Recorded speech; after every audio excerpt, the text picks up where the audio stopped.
Thank you guys for watching. Today we have an awesome show, and the show is brought to you by no other than Denim Boutique, 371 Warburton Avenue, Yonkers, New York, the flag store of the good stuff. You guys got to come down here and check it out. Good quality, awesome owner of the store, friendly guy most of the time, and but you will love the product.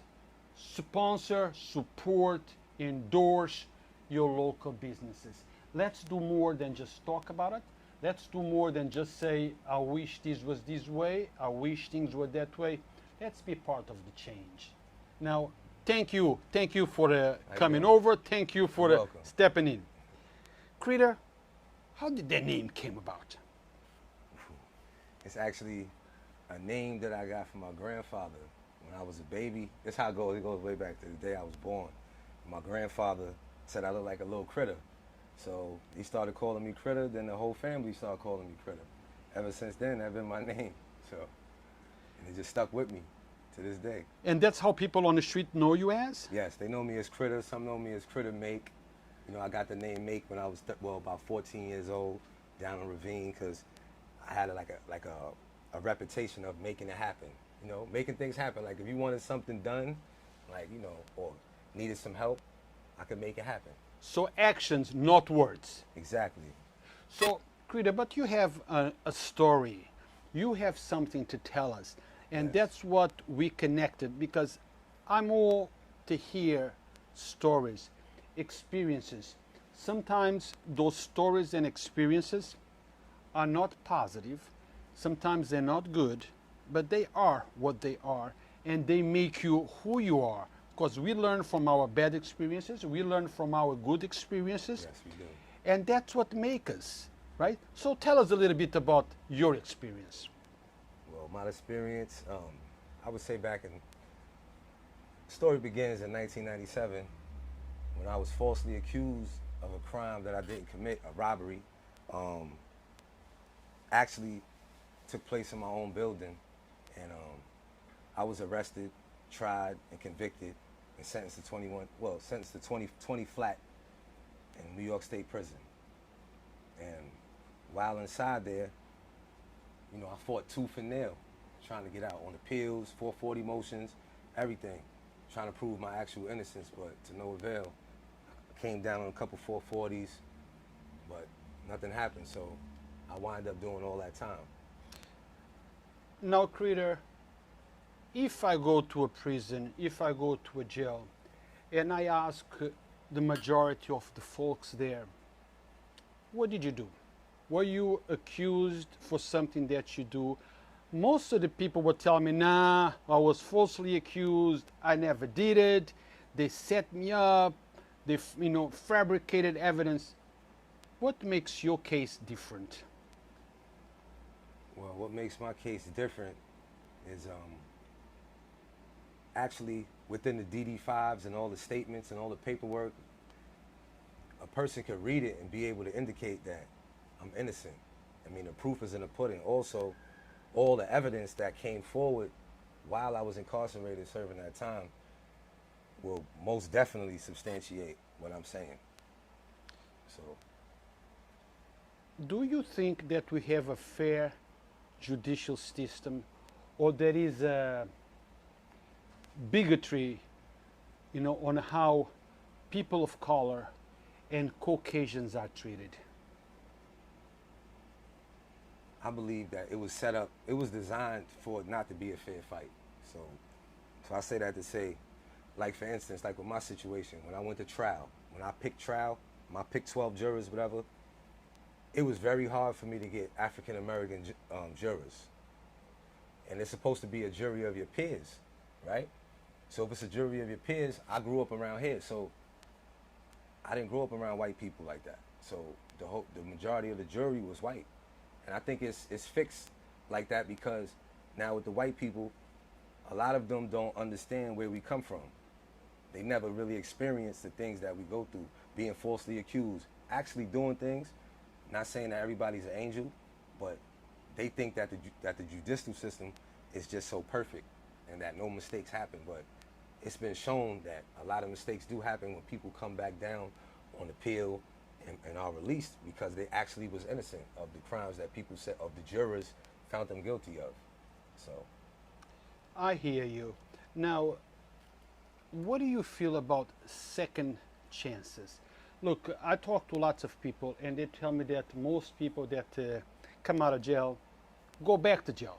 It's like a revolving door. And I tell them, even though that is true, it's because of society. Because many of those guys who are released from jail end up serving a life sentence. Society does not give them that second chance. Okay? And because they don't give them the second chance, they end up exactly back in jail. So who do we blame? Look, you paid for your crime, or you paid for the accusation, or you paid for your conviction. Okay, but you paid your debt to society. Once you're done and you're out, why isn't society now gives you the chance? And when I say you, I don't mean you personally. I'm talking in general terms. Why doesn't society gives those guys a second chance? We all talk about it. Everyone talks, yeah, everyone deserves a second chance. But do they give everyone a second chance? I believe most people deserve a second chance. And as far as society welcoming those people back to society with open arms, I mean, that's just a stigma that's been placed on most, ex-cons or people that's coming out the penitentiary, whether they're innocent or guilty. You could be innocent of a crime, but the people will still think you did it and will still put like a target on your head for whatever crime it was or whatever the case may be. Like, I know a person who's been looking for apartments for a while, and it's like a constant pattern. Once they find out his past, he get denied. He gets shut. Yeah, but he did what he did in the past, and they gave him a second chance. They let him out. He's been doing good for himself, but he's still having problems, with society. Now, Critter, do you think that people of color and Caucasians, they get that second chance equally, or is one gets a better chance over the other? I think one gets a better chance over the other based off, you could just look at this. You could just, this scenario right here. A black kid from inner city, 16 years old, commits a crime, right? He gets 25 years. Or you could even use me. I was 19 years old, 20 years. Whereas a white, if it was a white kid, I mean, this is what it's looking like now. I'm not just saying this like from my experience. This is what it's looking like. The media, everything is showing this. It's depicting this. White people get less time than black kids. So if it was a white kid that did it when he was 19, he probably would have got 2 years. I got 20 years, and it was very, very clear that I was innocent. But we'll go into that another time. We are talking, society's talking about police reform, bail reform. I think that what we need is society reform. Okay, society needs to change the mindset. We need to put actions to our words and make sure that what we say is what we mean. Because I see lots of people, they talk, they talk about beautiful things that sometimes whatever they say looks like a poem. But when it comes to actions, they act totally different than the things they said. Exactly. But now let's talk about us, people of color. Look, I see protests. I am there filming. I see rallies. I see Black Lives Matter talking about Black Lives Matter, and they do, okay, and they do. But then we turn around, and we, people of color, can often be our worst enemies. The things that we fight for, injustice, violence towards the people of color, very often, Critter, are the things that we do to people of color. Have you noticed that, or it's me looking at this wrong? Of course I noticed that. I've noticed that since I was a little kid. Like, we always take it out on each other. Like, all our focus is on each other. But soon as, like how the Black Lives Matter thing came about, it's like Black Lives Matter because somebody else did it to a Black life. But what about when Black Lives was doing it to each other, when we was doing it to each other? Did it matter then? That's what I'm saying. So, you know. And we continue to do it. Okay, we see lots of violence, black on black. Look, to me, all our lives matter, and I strongly believe that if black lives don't matter, nobody's lives matter. But we need to be just. I think the mission should be against violence altogether. Let's just stop the violence. Let's just stop hurting people. Because look, at the end of the day, we're all human beings, regardless of what color covers our flesh. Under it, we're all the same. There is no difference. Now, Critter, I heard, okay, but you know, I don't want to assume, I don't want to guess, I want to hear it from you. You are also a musician, correct? Yes, sir. You're dropping something soon. Yes. Tell us about that. Look at the camera, tell us about that. And guys, please, let's support our local musicians. Let's support our local businesses. Let's put actions to our words. Let's go and download the music, his music, as soon as it drops. Let's give them reason to keep going forward in a positive way. Let's create those openings, those options. Let's do that. But before, Critter is going to tell us about his music, what is dropping. Well, right now, we got Yonkers Voice just dropped, and we also have Ownerships just dropped. Forthcoming is Community, which is my newest single. Shot the video for that. The video is coming. You can get my music on Apple Music, Tidal, on all digital platforms. Also on YouTube, you can see all my videos. Subscribe to my YouTube channel at the homeboy Crittermake. And like he said, just keep supporting, support each other, love each other, stop the violence, and keep your head straight. And now, Critter, what about Instagram? Do you have an Instagram page so people can follow you there? Can you tell them?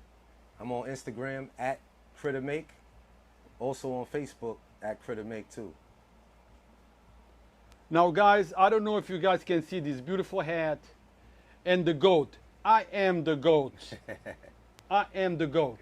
But if you want a goat t-shirt, the place to get it is Denim Boutique, 371 Warburton Avenue in Yonkers. If you want one of these hats with the logo up here, this is the same place. Now, they have much more than t-shirts and hats. They have a whole bunch of things. So this is the flag store, you know, of Denim Boutique, Legacy 1980. I can tell you all about it, but I prefer you to come over and check it by yourself. See what they have here. So now, Critter, anything else that maybe we want to bring it up? Anything that can help our community? Oh, before I forget, guys, this is the type of interviews that I really, really wish that you would share. Forget about that negative. Forget about that negative stuff. This is the stuff that I wish you would share. We broadcast our shows once. The sharing, it's done by you. You don't like the negative stuff? Neither do I. I just publish it so you know what's happening on the streets of Yonkers. I wish what you would share is interviews like these when we support local businesses. That's what we would love you to share. You showing me something there, right? yes, sir. Since we talking about local businesses, the Order of Business Entertainment, we have these USBs, exclusive Excommunicado albums on USBs. Been doing pretty well. You open them up, you put them inside your computer like that, or you put it in your car, whatever. So if you see me, or if you can get these on at the Order of Business on Instagram. Just DM us, and we got them. Thank you. So guys, let's do that, okay? Actions, not words. Let's support our local businesses. Let's do more than just talk about it. Let's do more than just criticize things. Let's be the change. Be the change you want to see. Yonkers Voice in the house with Legacy 1980 Denim Boutique, 371 Warburton Avenue. Come on down. You guys probably drive around here all day long, every single day, and you had no idea that the best secret in town, it's right here where I'm at with Critter. Until later, thank you for watching. Critter, peace out. Peace. And I appreciate you being here. Appreciate Until you. Thank next you very time. much.